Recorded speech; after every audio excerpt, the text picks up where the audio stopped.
Okay, hey everyone, welcome to Return of the Living Geeks. I'm your host, Mike Vaughn, and as always, we have a great co-host with us, and that's Brandon Perras. He's the director of one of my favorite movies, Death Drop Gorgeous. So we're really excited to have you again, Yeah, it's as nice to be always. back. Yeah. So first of all, are you watching Stranger Things? I am not. I don't do well with series. I I feel like all these series need to be like 3 episodes shorter. It's too much of a commitment. Oh man, it is so good though. Oh, good. But yeah, okay. So I guess we'll pivot on to something else. So no, okay. Like, all right, we got the 4th of July weekend. Like, what is your kind of go-to movies to watch? I love that stupid Uncle Sam movie. Yeah, yes. It's so batshit crazy.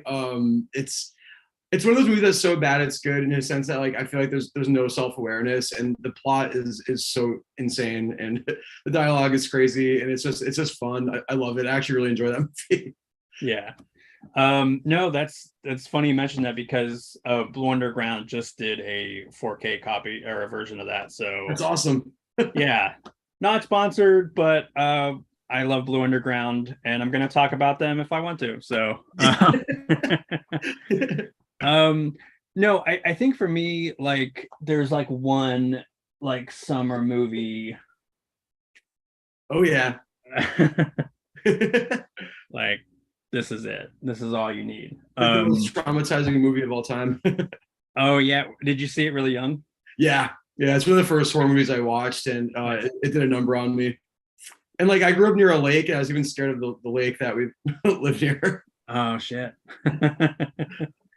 So yeah, no, it's just one of the like perfect movies. It's like a perfect cast. The direction is great. The pacing is ridiculously good.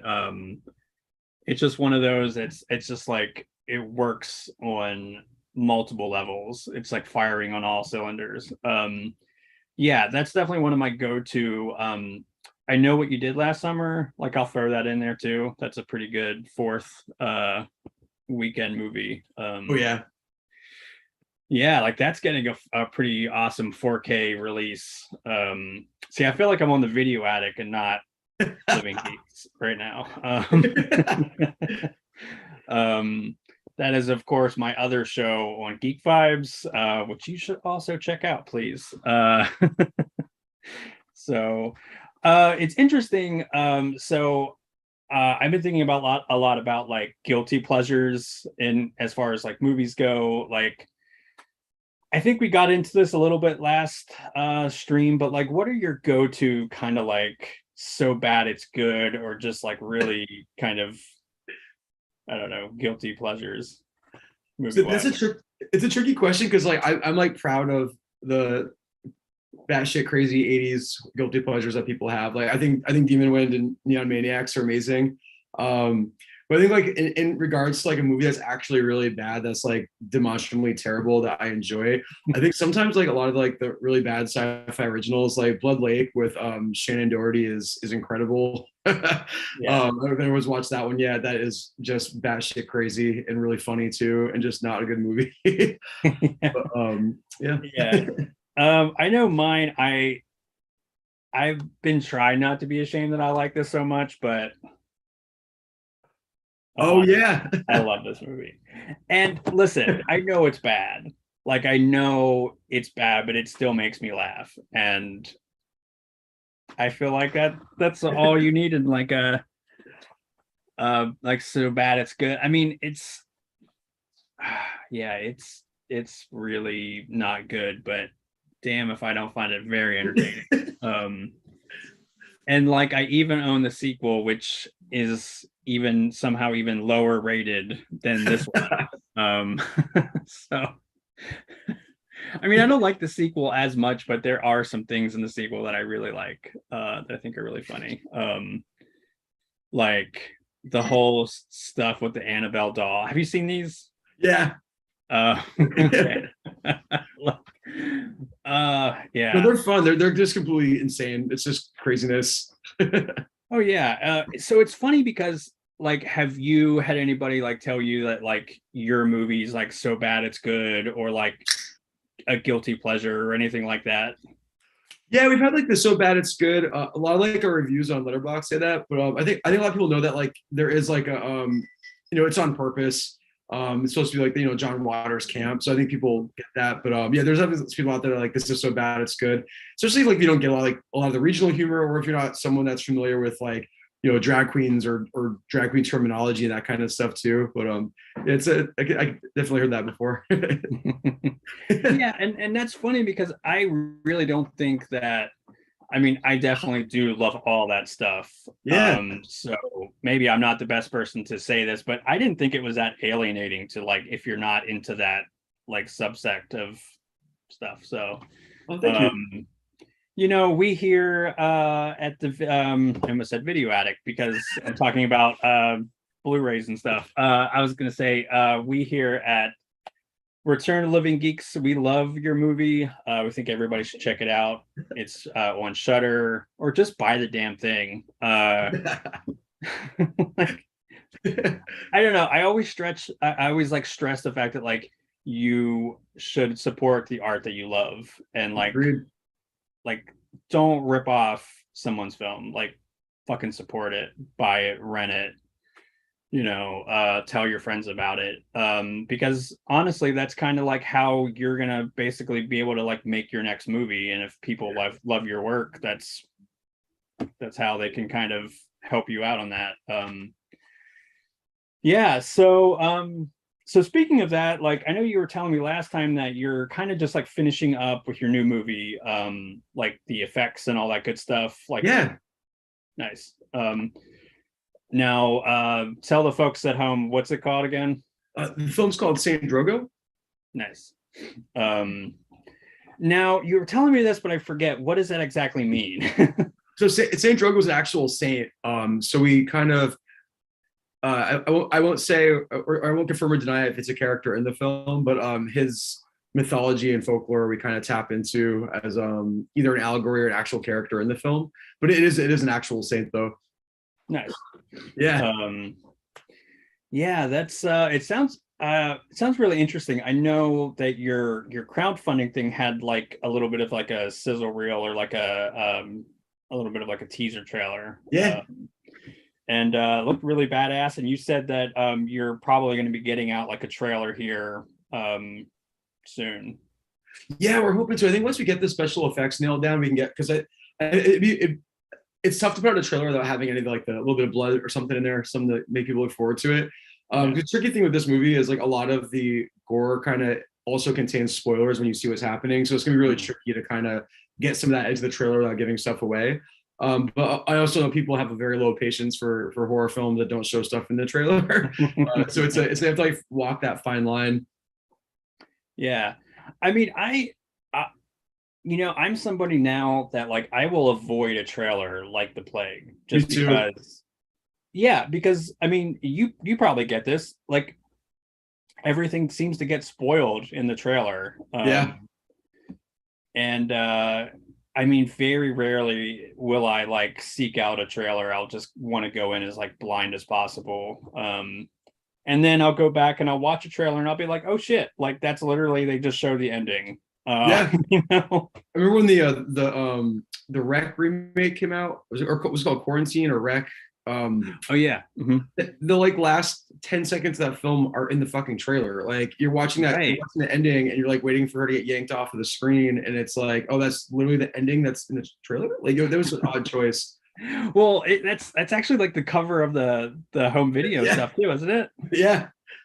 It's odd. It's a crazy one. There's another one, The Last Exorcism too. I remember when I saw it in the theater, there was a scene in the trailer that I was waiting for. There's that scene of the big bonfire at the end where I think there was like a cult involvement or whatever. I can't remember, but I remember being like, "That where's that scene?" And it's still coming up. And yeah, that was the end of the film. Yeah. I don't know. I mean, there definitely is like an art. It's maybe a lost art of like a good trailer. Like I know, a lot of like really famous filmmakers actually kind of cut their teeth like doing trailers for like Roger Corman. Like I think Joe Dante was somebody. Oh, nice. John Landis, I think, would cut trailers for was it AIP, I think, which was, or maybe it was that or New World, one of the Corman things that he owned. But yeah, no, yeah, like have you seen any like good new movies? Like what I mean, not even horror movie, just like anything like that I should kind of put on my radar. It's been tough. So I haven't for new horror. I haven't really seen too much new horror. Let me pull up my little list here. I watched the new Beavis and Butthead that came out. Yeah. It it was really bad for the first like 25 minutes, a half hour. I almost shut it off, but I ended up really enjoying it by the end of it. It's just as stupid and fun as the one that the Beavis and Butthead Take America. I mean that I prefer when they have the music videos going on that show. I think it's a lot funnier. But I think that was worth the watch. I think that's streaming for free on like Peacock or something or Paramount, one of those. Yes, Paramount. Oh Yeah, no, that was pretty good. Did you catch like the little King of the Hill reference? no! There was like a little blink or you miss it with the kind of the family that he helped. Well, they wanted them to take a picture of them, and it Oh kind of yeah, looked like yeah. Bobby and like, yeah, I don't know. I mean, I'm not sure if that was like supposed to be a King of the Hill reference, but it kind of felt like it. I can see that. I liked it. I liked the movie. I will say, like, so I was really lucky enough to like review that. So I liked it, but I think it could have went a little bit further with like the parody, with like the Yeah, satire. I think so too. Yeah, but it was fun. Like uh maybe one of my favorite parts was the whole when they were on campus and that whole scene with the like the white privilege. Oh yeah, that was my favorite part too. That was. um I mean that's not really a spoiler, but No. I think it's like one of the few like direct kind of social satire that they did, and it's interesting because it almost felt like that scene almost felt like an outlier to the rest of the movie. Yeah. So it's interesting. I wonder if there was other stuff and it just maybe got toned down or trimmed or something. But yeah, oh my god, that scene had me in stitches. Oh, me too. Well, um, I wonder if it connects. Like, I know they're doing a whole new series. I don't know if any of that connects to this film that came out. But it's supposed to okay. contain music videos, so that'll be a treat. That'll be awesome. Speaking of music videos, have you seen the new Rob Zombie video yet? No. No, I haven't either, but like it piqued my interest because it's like Rob Zombie's playing Reagan from The Exorcist, and I guess there's a Wicker Man homage, which I Oh, know nice. he's a big fan of. Yeah. Oh my gosh, you've seen Wicker Man, the Oh yeah, original? yeah. God, I love that I love movie. that movie. How about the Nicolas Cage version of it? um, I as all of us, I think we all love it for the wrong reasons. It's probably one of the most vile pieces of film I've ever seen in my life. But like, there's just so much happening that I cannot believe they did on set. Seriously, like, I don't know. I don't know how the entire cast and crew just wasn't laughing their asses off at how stupid it all was. Yeah. And an Exorcist connection that also had Ellen Burstyn, who's a literal Oscar winner, Yeah. which is wild because that movie's such, well, not The Exorcist, of course, but The Wicker Man, the remake, is such a, as you say, vile piece of shit. You know? But yeah, it's one of those that I will throw that on occasionally just because it is so next level insane and hilarious. I mean, he's in a bear costume and he punches somebody out. Yeah. I feel like that's kind of why cinema was invented, right? Oh yeah. But Oh, yeah. I just thought it's a couple more movies I watched. I'm an idiot. So Shudder had Peaches Christ new film on there. Not new. It's an older film that they re-released recently. All About Evil, and that was really fun. I like that a lot. Peaches Christ is just an amazing person, anyways. But her movie was a total blast. Natasha Lyonne's the main character, and she's doing Natasha Lyonne as Natasha Lyonne would. She's so fun. I love her. Oh Yeah, my it gosh. was good. Yeah, no, I'm really glad you mentioned that because I did recently check that out on Shudder and um fucking loved it. It definitely felt like a really fun kind of. It's interesting because I think it was like 2010, but it kind of felt like more of an early aughts kind of movie. Yeah. Which is not a bad thing. Like I love that about it. But no, it's really fun. I liked all the fun like in jokes, all the movie references. The cast is great, as you mentioned. Peaches Christ is awesome. I got so giddy because she liked one of my posts on Twitter. That's So, awesome. Yeah. Yeah, no, fantastic. I loved how I can't recall what the older gentleman's name is, but he was definitely channeling some Vincent Price energy. Oh yeah. Like I was just thinking like I know that they were like, do your best Vincent Price, and he like fucking nailed it. Because I could definitely see like Vincent Price doing something like that. That's a little bit campy, self-aware. I mean, that was kind of his whole shtick. Which is no disrespect to Vincent Price, because we love that kind of stuff. Yeah.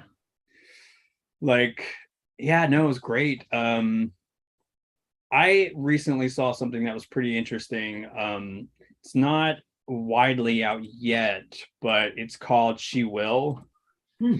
And that's really cool.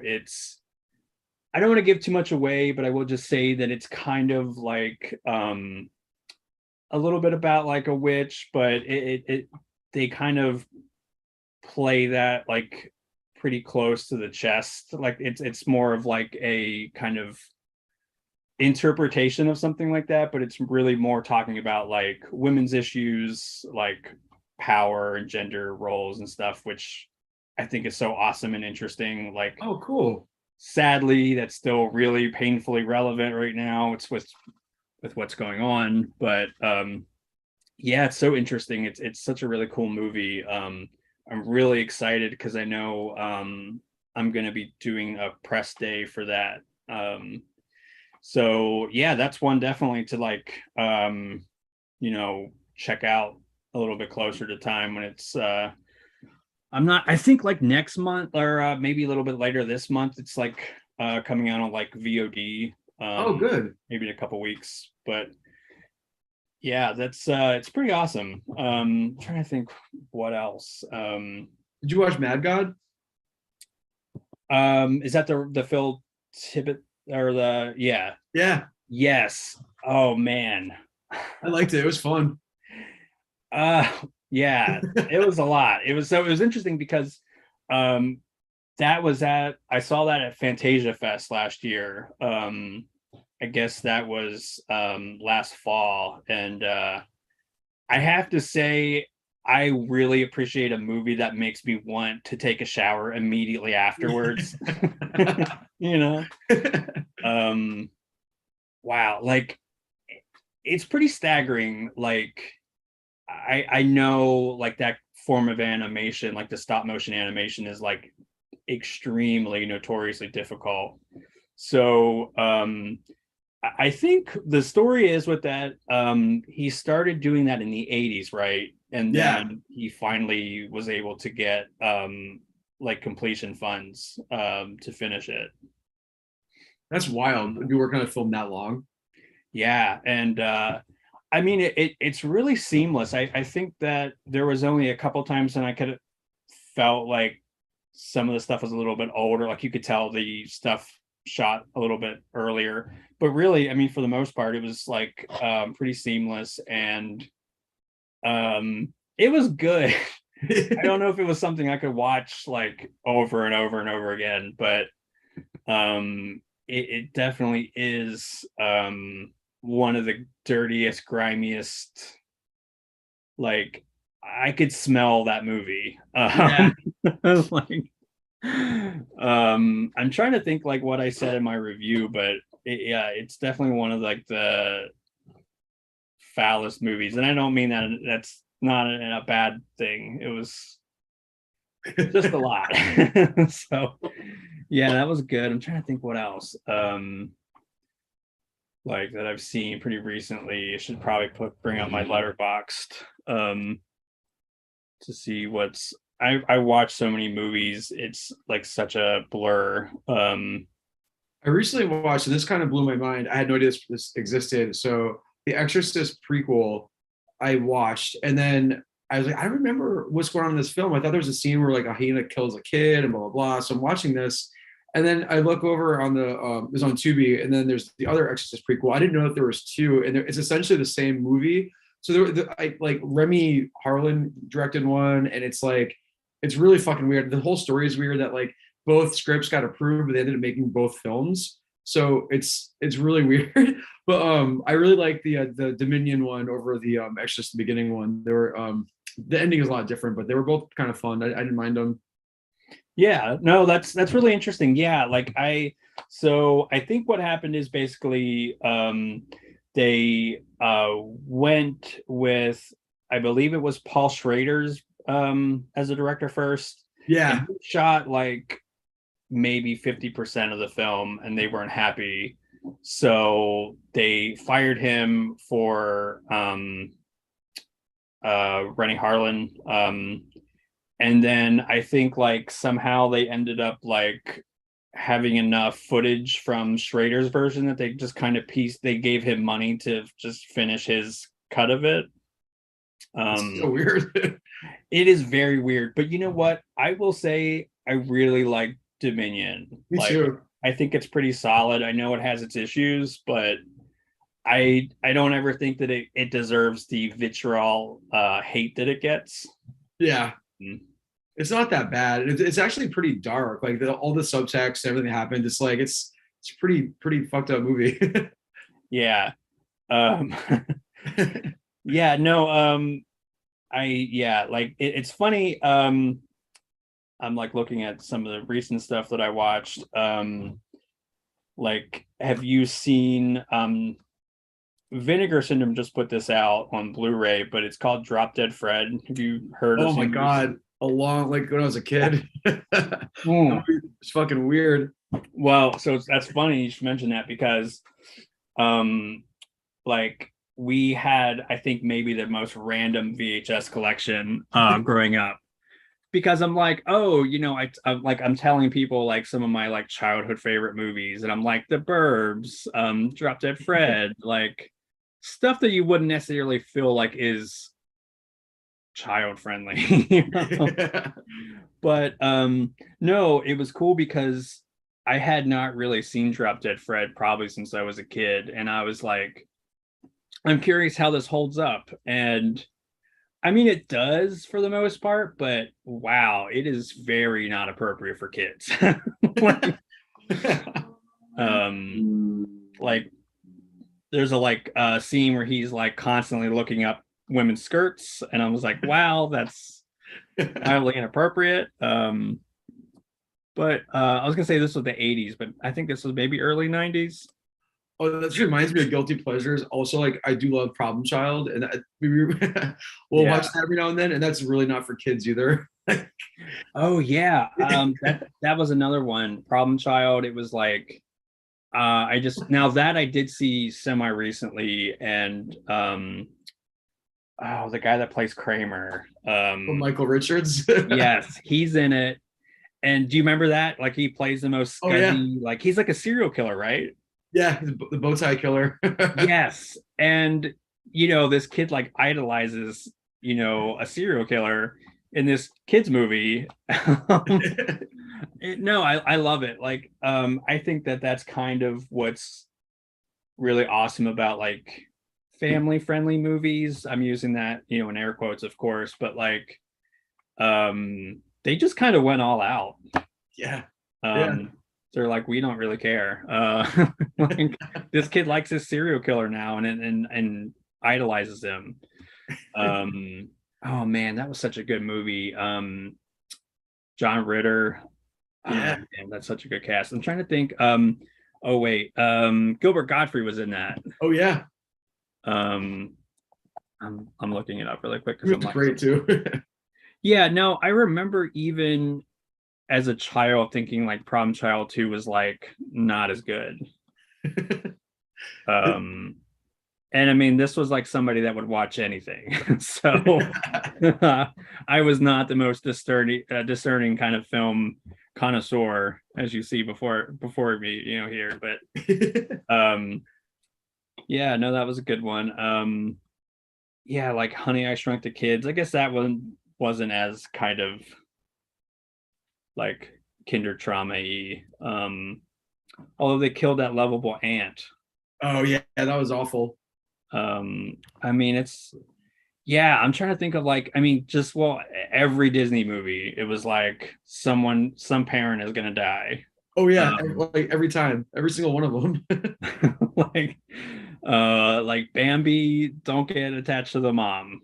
Spoiler alert, but um yeah, no, it's I'm trying to think like what else is, I mean, I know we kind of talked a little bit about like some kinder trauma and like what were some like really good ones. Honey, I Shrunk the, or yeah, not Honey, Shrunk the Kids. Who Framed Roger Rabbit has Yeah, some of the most like, not like maybe the most intense kinder trauma, but like I just remember like that dip yeah. thing, and then like they show you this like cute little cartoon, and they're like, it's fucking Oh bad. yeah. Like, but that's how we rolled in the Yeah. 80s and 90s. It was Don't like get one of the attached. Benji movies too that was Disney where like that hawk kills one of those like like the bobcat cubs. And like I remember me and my Oh stepsister like damn. freaking the fuck out and my stepmom popping the VHS out and like like we're done here. Yeah, they're like, we, maybe Evil Dead might be a little bit more palatable. Yeah, no, I just like, yeah, like Land Before Time. That was another one where like the mom dies. I mean, there was a lot of like, we don't like parents. Um, like, you have to at least have one die, if not both. Yeah. I feel like that was kind of the Disney motto. They're really not doing that too much anymore. I think Disney, Pixar, we're kind of letting the parents maybe live, or not. Yeah, I'm trying to think like what, but yeah, like gosh, I mean, and so many of those were like stone cold classics too that I grew up with. Like I said, Oh The yeah. Burbs is a movie that still holds up. I mean, that's also kind of like a go-to summer movie. Yeah. Like I did a really cool article about that, and I don't really like fanboy out about stuff, but like Joe Dante shared it on his Facebook, and I was freaking that the fuck out. That's Like, awesome. that was so cool. Like, oh, Gremlins, dude, Gremlins is such a kinder trauma film. Oh yeah. Like, did you see that? Probably way too young too. I did. Yeah. I used to be scared of all those movies, so they used to freak me out. No, yeah, no, it's funny because like I I probably saw that like, when did that come out? Like 83? No. 84. So uh I was not born when this actually came out, but it was probably like when the VHS like was out and stuff. And I probably was not more than like 5 when I probably saw that. So I distinctly remember carrying a flashlight because I figured if there was a gremlin or something, that would scare it off. That was my like 5-year-old logic. But I don't know. It kind of also hooked me on like creature features. Yeah. Like I it's wonder if kind of there's funny how like these movies can kind of give us a little bit of trauma, but then it also is like it's like that mixed feeling of like, yeah, this is pretty scary, but also like really intriguing. Like, show me more. Like, oh yeah. um, Like, I wonder if there's any modern films that are doing that these days, like any like like mainstream modern kinder trauma kind of films. Like Yeah, no, like that's a maybe good the question. Krampus movie. I don't know if like kids would see that one. Um, It has like some Gremlins vibes. yeah, no, that's a good point. I could definitely see that because I mean, in my mind, a good like kinder trauma movie doesn't necessarily have like nudity, so you could technically get away with showing it to like a younger audience. But yeah, that is like the effects in that are like damn good. Like there's some Yeah. really effectively kind of creepy stuff in that. Like I'm kind of waiting to show my niece that when she gets maybe just a little bit older. Like Yeah. um oh, Beetlejuice. That's Yeah. another one that was constantly on play at my house. I love that. That movie, it's like a flawless movie from like start to finish. It's like there's not a second of that movie that shouldn't be there. It's just really well done. Oh yeah, and it's funny because this kind of ties back into Drop Dead Fred. I almost felt like Drop Dead Fred was kind of trying to take that Burton-esque sort of like template a little bit. I can see that. Especially when like in the final act of Drop Dead Fred, it gets very like surreal and it starts to look very like off-brand Tim Burton. You know, which isn't bad. I'm just saying it definitely wasn't quite like Tim Burton, but it was like Tim Burton adjacent. Like if you got Tim Burton off Wish. But yeah, It no, was really it was really interesting thought too, is like now that like younger generations are so computer savvy and have so much access to so much information at once, where I think like there might be less kinder trauma because they're already exposed to so much already. Where I yeah, feel like, us growing up, you're exposed to what's on cable television, what was in your movie rental store or the theater. So those things were kind of like surprising and few and far between. But like I feel like you just growing up with all this information, you see more, you kind of get more like callous to all of it. So I'm curious if there's anything that actually yeah. those kids anymore. Like a lot of my friends that have kids, like their kids don't even really watch movies. They all do like the series and like a lot of the like the anime and the short like 15-minute half, like not even half hour, like 20-minute episodes, and it's kind of wild. Yeah, no, that's an excellent point. Yeah, I don't know, like that's because I know, yeah, like my nieces, I know that they do a lot of like shows. It's like the short kind of form content. Yeah. But yeah, no, I distinctly remember being a movie junkie from like very young. Like that was my babysitter basically. Which I don't know is like something to brag about, but I mean, I mean, you can't tell, but I still kind of like movies. But yeah, no, that's a good point though. Like um, yeah, I would say, I could see a newer generation being a little more jaded when it comes to stuff like that. And again, it's like, we're both kind of struggling to think about like some modern kinder trauma stuff. I mean, I'm sure it's out there, but not anything that I like comes like super comes to mind, except Krampus, as you said. Yeah, I don't know. That's kind of what makes those movies so special, though. It's exactly like you said. We didn't have a lot of options. We had like what Yeah. was on cable, what was at our local video store. Like I was really happy that I had like like an old school mom and pop shop for a while. So you could rent anything. Like there was like you would have like Driller Killer right next to Munchies or something, or like something that's a little more like kid friendly. Uh, yeah, it It's was so a wild true. one. Yeah, yeah. No, it was like it was kind of wild. Like I remember like distinctly being so completely transfixed with the Dead Alive cover. Oh yeah. Start with the Oh yeah. like, oh my gosh. I remember the mirror cover too, because it had like a hologram on it. Oh, nice. Like one of those like lenticular things. Yeah. Nice.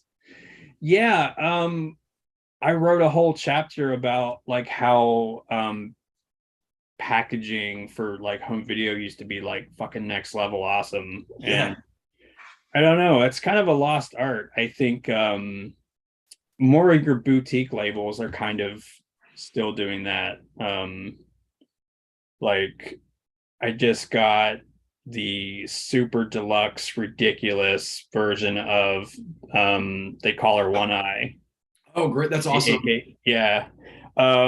Which I haven't seen in a while, but it was so funny because that thing sold out like like that. And then everybody else and apparently like the vast majority of people that ordered it never saw it. And then they're like, "Oh, this wasn't a very good movie." Yeah, it's the slow motion like fight sequences are kind of fun. Yeah. Um, but it's a tough watch. Considering like the content too, it's a tough one. It was like don't they show like full blown penetration in that movie, don't they? As far as Yeah. Now yeah. there's two different cuts of it, I think, but there's like a sort of X-rated edition of it, I believe. I saw the X-rated one a long time ago. And I was like pretty shocked. Yeah. No, it is kind of wild. I know, like, I don't know if you've ever heard this movie, but it's really fantastic. Severin has a Blu-ray of it that's really great, but it's called The Sinful Dwarf. No. You know this one? Oh my God. It is wild. It's about this little person that's kind of demented, and he like works with these women that kind of like they like run this boarding house, and they like find attractive like tenants, and then they like kidnap them, and then they like get them hooked on drugs and like pimp the girls out. um you know a family friendly kind of everybody watch together kind of movie. But I only mention that just because that also kind of has like an X-rated cut, and it's so jarring because it's like you're watching a mainstream movie and then bam, penetration, Yeah, yeah. like out of nowhere. You Just don't see it often. I think the last time I ever saw that in a mainstream film was the unrated cut of Antichrist. oh yeah, yeah. So that's Lars Van, Oh, Trier. yeah, Trier. So do you like his movies? Are you a fan of his? I do. I really like Antichrist. I know a lot of people don't like it. I really liked it a lot. I had to go back and read about it, and there's so much little like things he stuck in the film that are very subtle that when you go back and look at it, it's actually pretty ingenious. But I really do like that one. I Dance in the Dark was great. Um, I haven't finished the Nymphomania films. Those are Oh yeah. Oh yeah. gosh, I forgot he did that. Yeah. Um, have you seen the house that Jack built? So I keep falling asleep during it, and it's not because the movie's boring. It's I keep watching it at inopportune times, and like my friend is let me borrow the director's cut. 'Cause the director's cut's like way more graphic.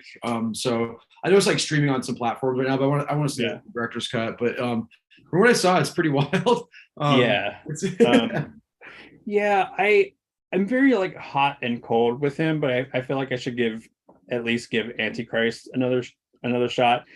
I remember seeing that in a very kind of limited release in New York when it came out, and it wasn't like a planned thing, but I was just like in New York. It's probably over the summer, and I went with like a New York actor friend of mine, and I don't want to say who, but because he's kind of well known, like he's been in like some Oliver Stone stuff. oh damn. But we watched it, and like I mean, we weren't like laughing like per se, but there was a lot of stuff where we were just kind of like snickering a lot. Yeah. I mean, it is kind of funny, like the Fox scene when it comes out and talks. I kind of laugh Oh at that. yeah. The Was it like chaos Chaos reigns. Reign? Yeah. Um, yeah, that's wild. No, I should give it another try though, because I know like everybody loves it and it's like the greatest thing ever. It's funny because I know you're not like a big fan of like elevated horror or like whatever that kind of means. Like which I kind of disagree with you, but it's fine. Like I think Babadook is kind of one of my favorite movies. You weren't feeling that one. I think the reason I wasn't feeling it was I just feel like there were so many endings and the ending happens, and it's like they're trying to cram in too many allegories. And I think like there was a really simple and succinct story there that would have delivered the same messages without being so like spoon feeding at the end of like yeah, I just like it just kind of like I got bored at the end. I was like what are we doing right here? Like I do like when movies come in like neat little packages. I don't mind if you do a little bit of research afterwards, but like I hate when movies are too like, okay, what the fuck just happened? But that one I think just suffered from it's like, okay, and then we're gonna do this, let you know that this is happening. Oh, but we're not done yet. We have to make sure that you know we're driving home this point too. Like I think the movie could have ended like after like one of the like the second ending out of the 5 that happened at the end of the movie. You're like, what are we doing? Yeah.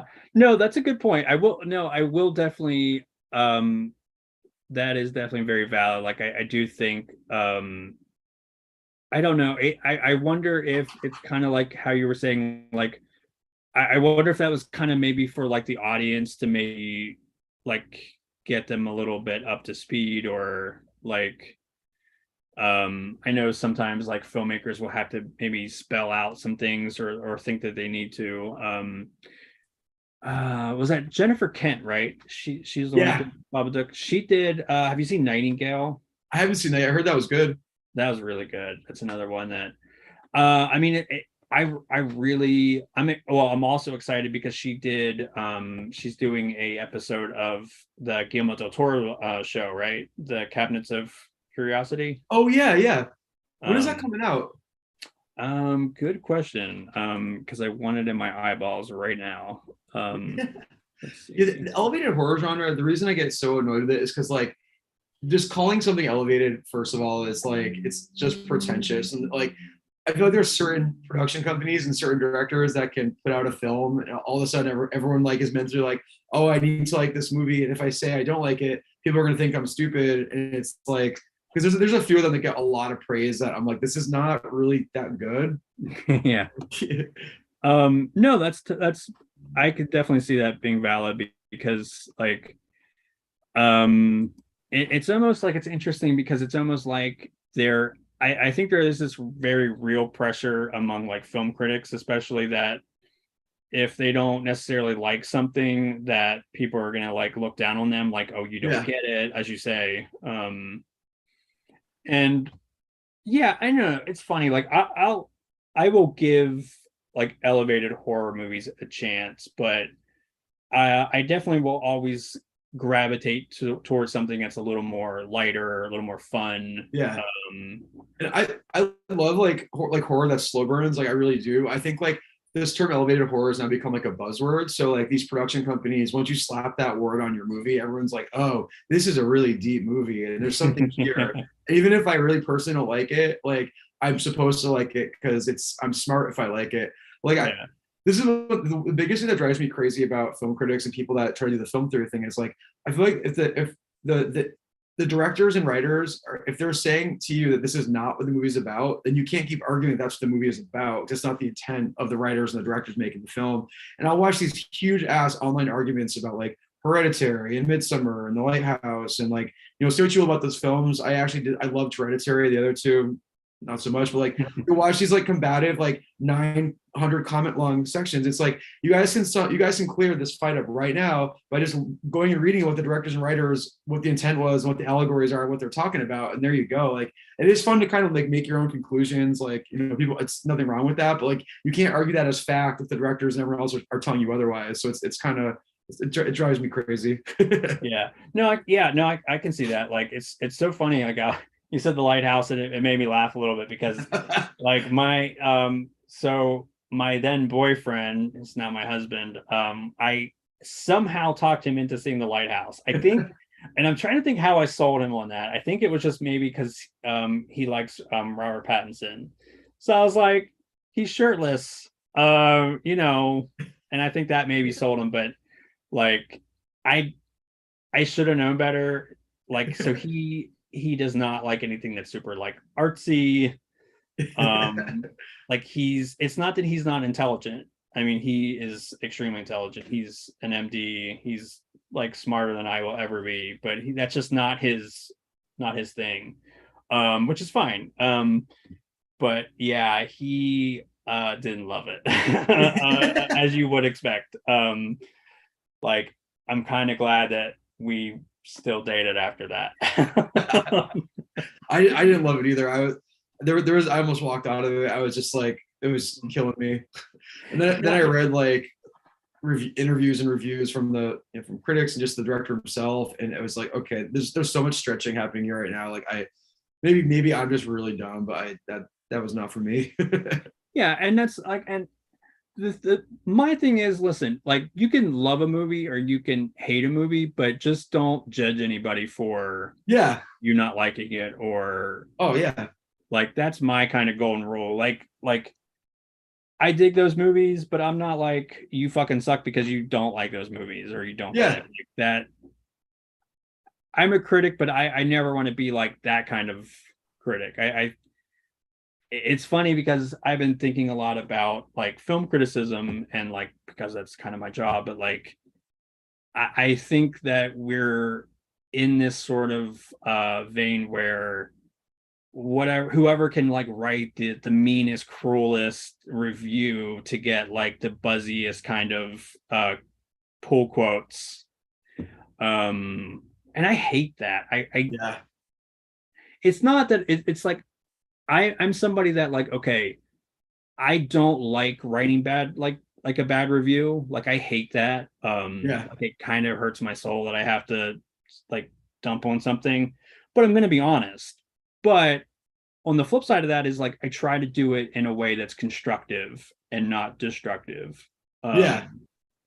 Like and I'm not gonna stay on this tirade for long, but it's just like it bugs me because yeah, be honest. Like if you don't like something, if you don't connect with it, or if it's fundamentally flawed, like go off, you know what I mean? But like you can do it in a way that's not like completely vile and destructive. I don't know. Like that's just not I hope that we kind of push back on that, like as a society, and we get kind Yeah. of tired of like rewarding people that are so brutally harsh with film critique because it's reductive, right? Like Yeah. I don't think it adds anything interesting to the discourse. It was true. Like, I used to write music reviews for this awesome group of people called Bearded Gentlemen Music, and they're great.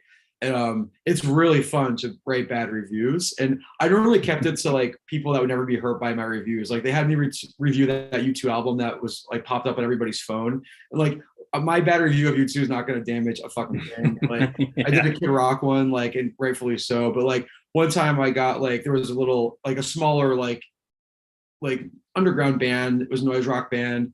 I did not like it at all. I gave it kind of a shitty review, and then got a message from the band, and they were like really upset about it. And it was like it was a learning experience, a wake up call for me, because like those words can damage a band of that caliber that is like smaller, just trying to do their thing. It's their artwork, or whatever. So I like retracted the review and like rewrote it and made it more positive. But it was a good experience for me to like understand that like words can damage something, and it's like one man's trash is another man's treasure. Like that saying is so true. Yeah.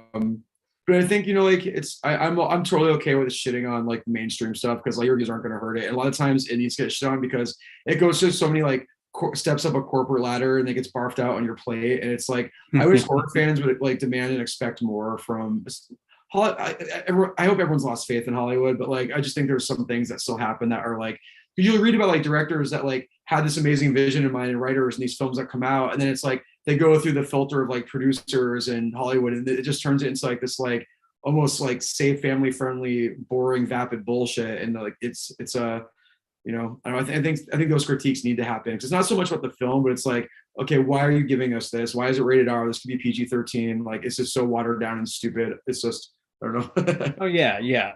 No, that's another great point. And yeah, I know I've definitely had like my wake up call too, where it was like, yeah, okay, I went a little overly harsh, and I'm not going to say that like my shit doesn't stink. Like I've done that before too. I've tried to learn from it, grow from it, be better, do better, and yeah, because I've had something similar where so it's interesting because when I started like reviewing just for like my little blog, like I would have filmmakers that would like be like, "Hey, can you cover my movie?" And they're like, "I don't, like they're like, be as honest as you need to be. Like we can take it." And then Yeah. when you're honest, they're like, Famous last words. "Yeah," and they're like, then they would block me and say I'm like the Antichrist and chaos reigns and all that good stuff. But like, but again, um yeah, I'm not a mean person. I much rather review something that I really enjoy and I want to prop up and Yeah. um yeah, like I mean it's so interesting because like do you know Travis Stevens? Do you know his work? Let Sounds me familiar.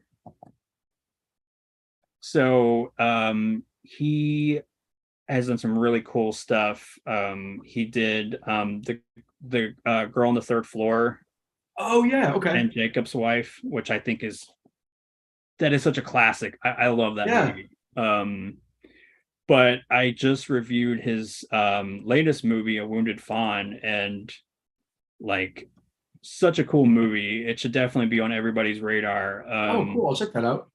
Yeah, and I did my review and he was like cool enough to blast it out on his Yeah. Twitter and like really appreciated it. And like that's really cool because a lot of times, you write or you create something. Well, you know this. You create it in a vacuum and then you never know how it's going to be perceived. Yeah. It's pretty terrifying. Like I mean, as a filmmaker, that's probably got to be nerve-wracking because you invested so much time and energy and some of yourself really into what you make. So like now I think I asked you this before, but do you like read the reviews? Have you read many reviews of your Yeah. Like um, when we first came out and like we like the first release, like we had a lot of like the Rotten Tomatoes critics were on it and like some like smaller publications. And it's kind of shocking like how brutal some of these people will get. And then you'll look into them, it's like these people don't watch or love horror movies. So I'm like, why is some asshole from like the Miami Herald or where the fuck it is that like watches like his favorite movies like Hamilton and like or whatever, and it's like you go through their letterbox, it's like you don't even watch horror, you're like giving your movie 1 star and complaining about the budget, complaining about like the acting, and it's like, dude, this is so not for you. Just shut up and move on to like some Disney film and review that. Like, so yeah. stuff like that was like a little startling. There was one guy from DC too that like totally missed the mark. He was a gay guy too, which is even shocking. His review of the film was so far off that we were like wondering if he even actually watched the movie. It was baffling. But then like you get a lot of like good reviews from random places you don't think you'd ever expect. So it's fun to read. I try to look into them, like look at them as like constructive feedback. But a lot of times the feedback isn't really constructive. It's just kind of like I think these people are so used to like Hollywood productions and like movies with larger budget where you have actual actors, you have actual like whatever, that I think sometimes they forget like there's other movies out there that have smaller budgets that do exist, and it's like you kind of have to like, I'm not saying treat them differently, but you have to like go into it knowing that there's a lack of budget. That's why some things might look a little shoddy. That's why the acting might not be fucking like Kathy Bates. Like, but yeah, but it's interesting to look at. It's like a sociological experiment, so it's kind of fun to see. Yeah, and listen, like you had a great cast. So I mean, I Thank I you. liked your movie a lot, and I Oh, think thank you. I that appreciate that. like some critics they just don't get it. Again, it's funny you should say that because um like I'm gonna try to not go on my Roger Ebert kind of tirade, but um I'm always just like baffled by why they would even review any horror movies because Yeah, they categorically hated them. yeah, They were so elitist and snobby about their, and this is funny because like Roger Ebert, he wrote or co-wrote like Beyond the Valley of the Dolls, right? yeah. Which is Which fucking batshit crazy and like but and it's funny because I'm thinking like if that wasn't his movie, I could see him like hating that movie. Oh yeah. It's That kind of movie was wild. like Mhm. what?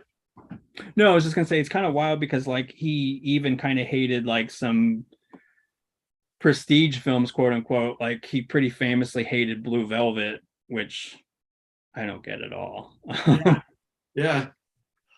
Yeah, it's I always forget that he did like yeah, he like directed and produced. He has a huge hand in Beyond the Valley of the Dolls. I'm just picturing him like being like the I Am Superwoman scene, like how crazy that ending is. He has that sword running around the mansion. Like you said, like if he wasn't involved in that movie, he would have fucking hated it. Like that would not have been a two thumbs up. Yeah, so that was Russ Myers with a screenplay by Roger Ebert, So and Roger Ebert wrote that screenplay. yeah, the Holy whole shebang. shit. Oh. He must have been on some serious hallucinogens, like the film itself. Yeah, it's weird. I was like thinking like I don't know why I was thinking like he wrote something with Gore Vidal. Oh, maybe.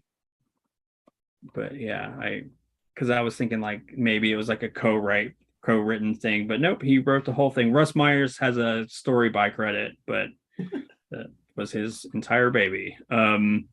Yeah, I don't know. I just think that I definitely do get what you're saying though. Like when I go into something reviewing it wise, and I know it's like a lower budget, I know it's a little more scrappy, a little more DIY, which I love. I think Yeah. that's like punk rock. I love like productions like that. Like you grab a camera and throw someone in a meat grinder. Yeah. Yeah. Yeah. um yeah, but no, now I'm curious. I'm like looking at, so he has like 9 writing credits in like not very many like that actually might be his like only full feature film screenplay, which is wild. That's like, That is wild. or no, I take that back. He did another Russ Myers film under a different name called Beneath the Valley of the Ultra Vixens. I need to see that. That sounds awesome. Yeah, it's got a 5.4 out of 10 on IMDb. I thrive in that range. I feel like the majority of films I really like are in like the fives on IMDb. If I see something like too close to perfection, it's usually not good. Except like I'm just like there's I actually take that back. I was gonna say Misery, but I actually looked up Misery recently, and it has a way lower score than I thought. I think that movie is like absolutely flawless. It's a perfect film. Oh Uh, yeah, no, IMDb I'm is a really tough curious. crowd. No, you got me super curious now. Let me Or see. Letterbox was one of them. It was like, how is it not higher? Well, on IMDb it has a 7.8 out of 10, and that's out of over 200,000.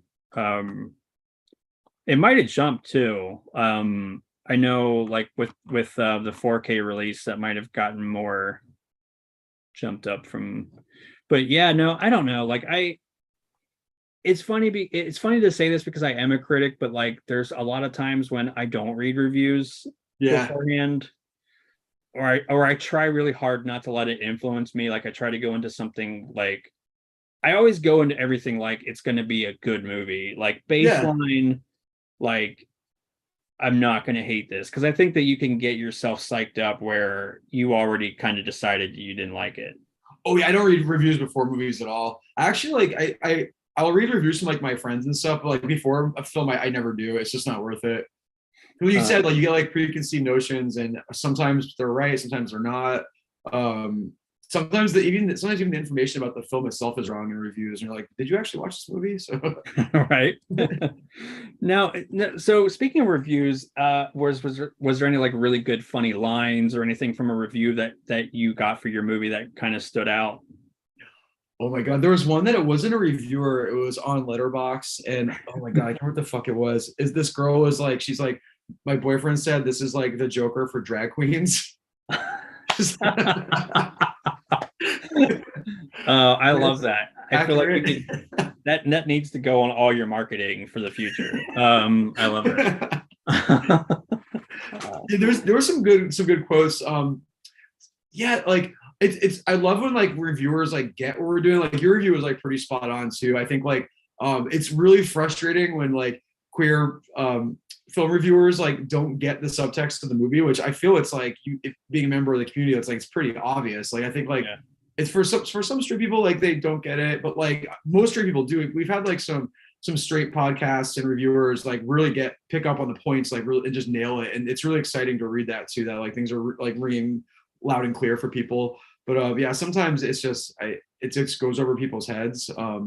Which can be interesting sometimes too.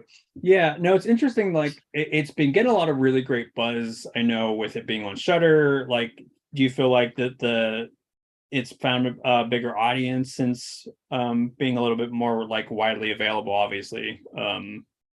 Yes and no. Like I'm surprised it's not getting in certain circles. Like I thought it was going to get picked, like blown up by like drag queens and like more of the gay community, but we haven't really like, I don't know if we've haven't just hit that market or if they just don't like us or give a fuck about the movie. But yeah, it's like I think in a couple years time it might eventually get some traction too. I feel like a lot of these movies like Death Drop and like even some of the like lower brow like the movie that Willem did with Latrice Royale, the ticked off trains with knives, I think it started getting some more traction recently. What is that other one? Fuck, there's another drag queen horror too, I can't remember the name of. Shit, that I feel people have been talking about more recently. So I think it takes time for these movies to like pick up the pace. So speaking of like you mentioned like Willem and Drag Race and stuff, are you watching Drag Race, the recent? I am. I unfortunately. Oh, you're not. I cannot take this fake bullshit of the like 9 trillion compliments. I'm like, if this was a normal season, you guys be ripping some of these looks apart. Also the writing, I mean, most of it's been improv. I'm glad that the queens like do their thing. I think one thing that we've lost on Drag Race is like showcasing the actual queen's individuality and like them, because the writing on that show is absolutely atrocious. Like, oh my God, some of those challenges, I cannot believe they like, it's such bad boomer humor and it's such bad like low-hanging fruit like gay humor. It's like, oh my God, she said top, and it's like, are we still doing this, guys? Like this is no longer a funny joke, like stop. Yeah. But I mean, listen, your movie becomes a cult classic. I already think it kind of is a cult classic, but would you want to be a guest judge? Would you do that? Oh, 100%. Nice. Oh yeah. Yeah, no, I think that would be like kind of a perfect fit. Now, like, would you ever cast any like former Rue girls in any of your movies? Oh yeah, I have a lot of. I love a lot of them. I'm a huge Tammy Brown fan. One of my faves. I love Willow Pill was one of my like recent favorites. Like that show, I feel like it was getting a little too many pageant queens. Which this is no shade on pageant queens. I think pageant queens are extremely talented. They kind of like are the creators of drag itself. I mean, that's like the early days of drag was like pageants. Like it's like it's important that it exists. And too much of the like designer queens where it's like designers make all their shit, they look great and they're Instagram influencers, but there's not much there. So like Willow Pill was like a nice breath of fresh air of like getting some weirdo in there that was like making really fun stuff. Like I was pretty blown away by her the whole season. But yeah, definitely Tammy Brown. I love Katya. Katya is fantastic. I'd love to meet Shangela. Shangela is insane and cracks me up all the time. Yeah, there's some good ones out there. I thought Bosco was had some really fun looks, and I liked her aesthetic a lot too. Yeah, I could definitely see like, I mean, there's definitely a lot of queens that I think would really jive well with like the stuff you do. Like I could definitely see like any number of like Root girls in Death Drop Gorgeous. Or Heidi in Closet. I'd cast Heidi in Closet too. Oh my gosh. Yes. I have a funny story about her too. We were at my friend's house watching her season of Drag Race. We were all drunk, and I was like, I fucking am obsessed with her. I love her. I was like, I'm gonna get her on the phone right now. So I like drunkenly like started like pestering her on Messenger, and like we got her on the phone. Like this. Oh my gosh. Yeah. Nice. We like stayed in touch and chatted for a long time. Like she's awesome. I'm glad that she's getting the success that she deserves. Like especially someone that like came from so little and was just like struggling to make ends meet, and then like I love like a success story and like a happy story, and I feel like she's one of those queens that like really benefited from that show and like really used what they had to offer for her. Like it's good news. She's doing great. Nice. Have you ever like, I know you've talked to Heidi, have you like met any Rue girls in person or? Yeah, a lot of them come through Providence. I've met Raven in P-Town. We saw Tammy Brown in P-Town at our show. I met Tammy Brown there. I've met Peppermint. Peppermint was one of the sweetest people ever, like one of the nicest queens. I've met a ton of the Dragula queens too. Most of them are really nice. I've never really had a bad experience with any of the queens on Dragula or on RuPaul. Nice. Met Jiggly Caliente randomly. Me and my boyfriend were at a bar in Hartford, Connecticut. We had no idea Jiggly Caliente was performing, and all of a sudden she just like busts out and like she came out 4 times and like was like right in the audience. She was like one of the better queens I've seen perform from that show, and she was really friendly too. Oh, nice. Yeah, it seems like for the most part, it's like pretty chill people. I mean, I've heard some horror stories about some of them, but my personal experiences have not been negative. Yeah, that's awesome. I've never met any Root Girls, but I know like we were at it was like a DC Pride that Chi Chi was at. Oh, nice. I Um, love Chi Chi. yeah. Oh, R.I.P. I know. She was awesome. But yeah, God love her. It was hot summer, Pride month. She was out there. She was doing her thing. She put on a really good show. She's talented. Yeah. Oh my God, fucking Jasmine Masters. Holy shit. So she was down here for Providence Pride a few years back, and like I was determined to meet her at some point. Like I was bartending one of the nights and like was trying to like figure out how to find her. So we were like drunk and I was on like Grindr and Scruff, like messaging blank profiles. I'm like, are you Jasmine Masters? So like we were at this club that did KY jelly wrestling, and my friend Mike and I were the referees. We were just chilling there for a while. And I was like, man, I'm so excited to meet her. At the end of the night, Jasmine Masters walks in out of drag. We like drunkenly like run up to her and like we ended up like hanging out with her for like probably like an hour and a half, just getting drunk at the bar and laughing. She's fucking funny. If you ever get a chance to meet Jasmine Masters, she's awesome and hilarious. And she said Providence is like one of her favorite cities. Like I hope she like makes her way here and moves here someday. Oh, that's awesome. Yeah, it's like I said, unfortunately, I've never met any Root Girls. I definitely have my favorites. I know a friend of mine is like really good friends with Sharon Needles. Oh, awesome.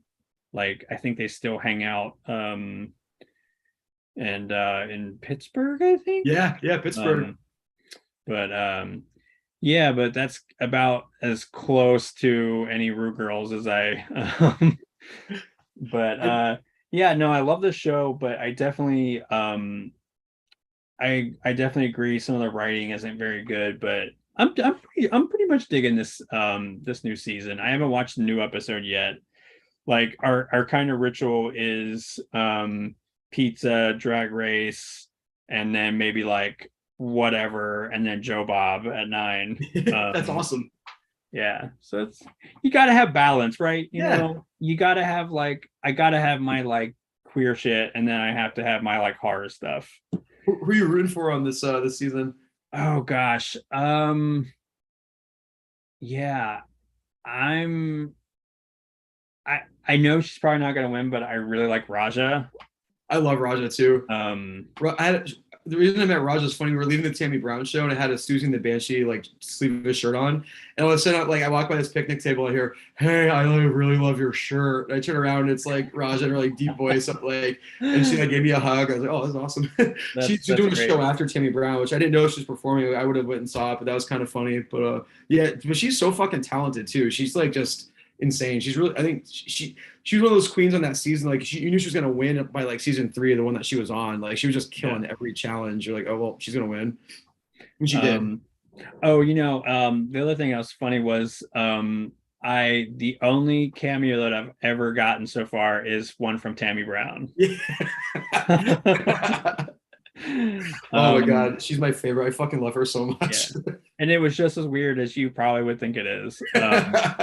But it's great. No, it was like funny because that was for our anniversary, and then he was gonna get me Todrick Hall, but he did something really sneaky where it was like, oh, it was on sale, his cameo, and then they like immediately like jacked up the price, double or triple. So it was like, no, I mean, I like Todrick, I like his music, but it's like it's a little expensive. Yeah. Like serious question, would if you got to that plateau, would you do cameo? Hell yeah. Nice. I mean, you should anyways, man. It's not a bad idea. You're famous. What would you charge? Oh man, probably not much. Like $20. Dude, you should do like $10. I will get like 30 cameos from you. I'll probably just sustain your cameo business. Um, you're just Is that like, gonna make more money on like OnlyFans or something? It's a little bit easier. I mean, yeah, I think you could. Charge for money. They'll lose my job, but yeah, I feel yeah, but cameo would be super fun. Yeah, I mean, I don't know if you could keep your OnlyFans like really on the down low. Yeah. Or just do something like weird and stupid on it. Like doesn't you know what I mean? Like I feel like there's enough stuff you can get away with that isn't like super sexual too that you can Yeah. pop on there. I'll pop balloons in a high heel or something. Yeah, I love it. Already I'm subscribing. Um, no, you know what's funny? I have a really funny story about that. Do you know who Tyler Posey is? No. So he was kind of famous for doing like Teen Wolf, the series, Oh and yeah, yeah. Okay. well, I had like interviewed him. It was a little while, like maybe like a couple years ago. He did a zombie movie, and I can't even remember the title because all the stuff blurs together. But I remember I read, so I do a lot of research before I go into an interview. So I was like, I read that he had a zombie tattoo on his leg. So I was like, hey, you do this zombie movie, that's cool. Like you have a zombie tattoo. Or I think I was like, you have a zombie tattoo, right? And I remember clear as day, he was like, kind of like soft, no homoed me, but then was like, hey, want to see it? And then like ripped up his leg and was like, here, check this out. And it was funny because we also talked about like his nude scenes, and I was like, and I try to be respectful when I talk about that kind of stuff. Even if it's a guy that's maybe a little bit more comfortable, I always try to have a lot of tact with that. So I was like, was it nerve wracking? Was it like a closed set? And he's like, oh, he's like, that's not a big deal. I'm like completely fine with that, blah, blah, blah. Then like, as soon as my interview was done, it was like, Tyler Posey has an OnlyFans and fans are freaking out. Oh my And God. where he like strums his guitar naked. So I guess he is very body positive. But I thought that it was kind of hilarious that like he's like, oh, I'm trying to think exactly what he said about like where he kind of jokingly no homoed me and then pulled up his leg to show me his tattoo, which I thought was hilarious. People were like, were you like offended by that? Where he was kind of like, I'm not gay, but here I'll show you my entire leg and calf here. I was like, I mean, like he's not really my type, I will say, but I didn't hate the show. I'm looking him up now because I forgot what he looked like, but I think I remember. Oh yeah, yeah, yeah. Yeah, he's handsome, but he's a little too pretty for me. Yeah, I see that. Yeah, I'm like my type. I mean, if you wanted to like honeypot me, it would be bear, like bear type. Definitely. Yeah. Like you at least need to have like some scruff, a little something like I mean, listen, everybody has their own preference. That's just kind of, I don't know. Uh, but yeah, no, it was hilarious though, just because like the timing, like I think it was maybe like an hour after my interview was over, where like the news broke about his OnlyFans and like you made that happen. Yeah, and I was like, okay. But no, that was funny. It was like definitely one of my more interesting like interviews. Like, and I've interviewed I've been really fortunate enough to interview some really interesting people. Like Mick Garris was one that was Nice. so awesome. And I mean, talk about one of the nicest guys you probably ever want to meet. Like he was so generous with his time and everything. Like I only had like one really bad experience with the director of Repo Man, Alex Cox. I'm not sure what else did he do. Sid and Nancy's probably what he's also Oh, most okay, famous for. okay. Um, which is not a good biopic at all. I'm sorry, I'll say that. Yeah, Gary Oldman was great in it, but yeah. Yeah. Which is so funny because you live long enough, you play Winston Churchill when you've also played Sid Vicious. So full circle. And No, Gary Oldman's great. I mean, I think that cast is great. I think it's wonderfully acted. I think it's um very I mean every biopic's like gonna take liberties. Like that's just the nature yeah, of the beast. But I know that this took like Bohemian Rhapsody level like liberties. yeah. Like, do you like biopic movies? Are you a fan of that? Um, yes and no. I think some of the modern ones are just like it became like trendy, so now they're making one for everybody. And I didn't see the Queen one, but everything I read about it, it's just like it just sounds like they cut out all of the the gay stuff, Yeah. or if they like kind of like tap danced around it. When I saw this on PBS and these really great documentaries on it was like Queen and David Bowie and a few other people, and there was a lot of like just documentary. It wasn't about like a biopic, but they were just really really well done, just like beautifully put together. And then like reading about this one, I'm like I don't know if I want to ruin my Yeah. yeah. Yeah, no, I'm with you there. I haven't seen Bohemian Rhapsody, but like everything that I've heard just kind of puts me off to it. Same. Yeah. Um, like I know a lot of like straight washing, which is very much a thing and it sucks. We've kind of I think I mean everybody kind of knows that's what they were doing, but now with Pixar and stuff, I think we're kind of finally ready to have a conversation about it. But yeah, it seems kind of pointless to, I don't know, like why would you feel like you have to do that anyways? But Yeah. no, you know what I think is the greatest biopic, and that is Walk Hard. Oh yeah, yeah, The Dewey Cox story. yeah.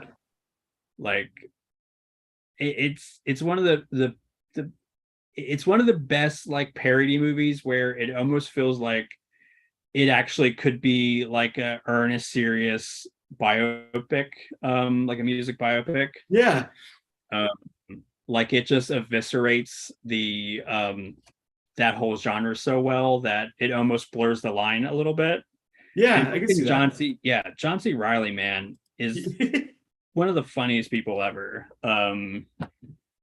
Like I I will watch anything with John C. Riley in it. Like I like I especially like when he like ventures out into like some like serious stuff. Like, have you seen We Need to Talk About Kevin? Yeah, that one was Dude, pretty wild. that is, oh my gosh. It's funny because like I know I've heard people like say that that's kind of a dark comedy. Oh, really?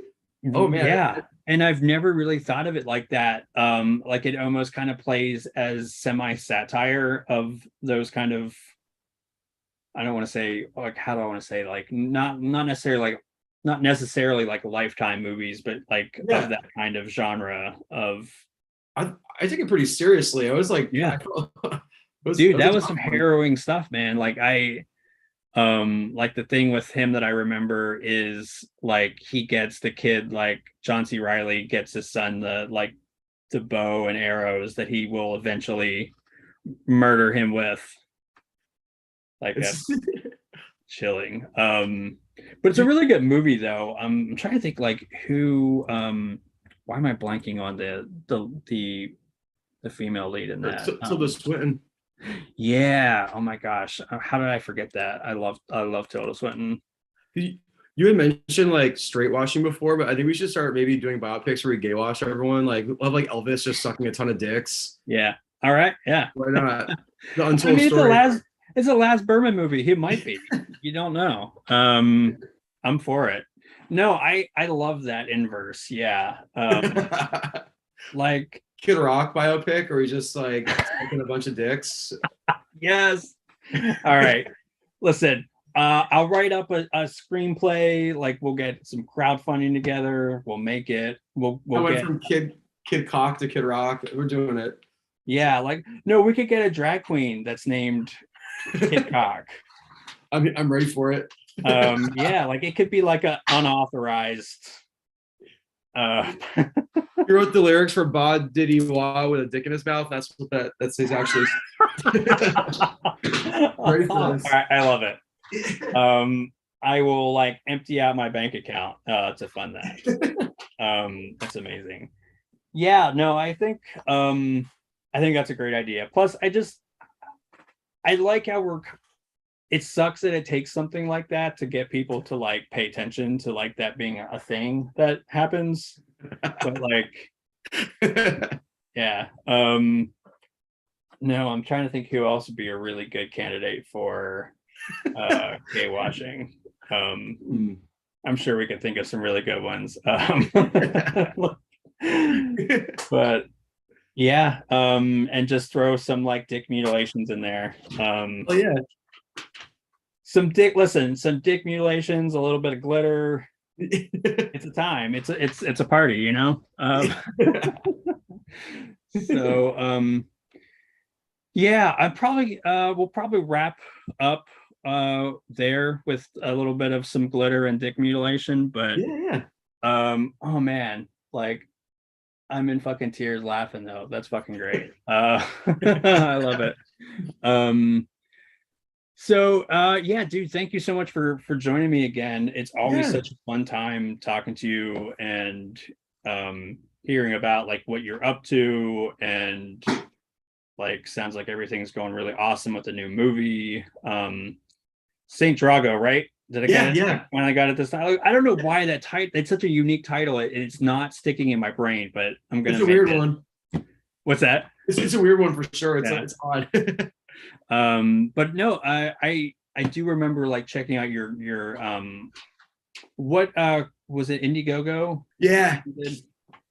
Yeah, if you go on Indiegogo and if you type in Saint Drogo, it'll pop up. I think people can still donate to it if they want. I'm pretty sure it's still active. Okay, cool. Yeah. Well, if you want to donate to that, I strongly think you should, and I will put it in the description. Oh, thank you. And give this man some money. Let him make his art.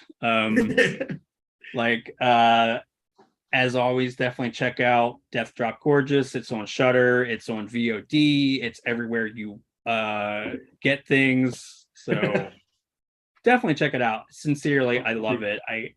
I think it's always so fun when you can support a movie you really like. You can support filmmakers that are awesome, that are genuinely cool, nice people, and yeah, like it's just I always like support indie films anyways, but it's just cool when the movie's awesome, the filmmakers are awesome, the actors are great. So yeah, definitely check it out. Like I feel like that's good summertime watching. Yeah. To tie it all in, Yeah, no, I think so too. Listen, you have some Death Drop Gorgeous, you have some Jaws, you mix it up a little bit. Maybe you throw in if you're really feeling frisky, and if you hate yourself a little bit, like I think I do,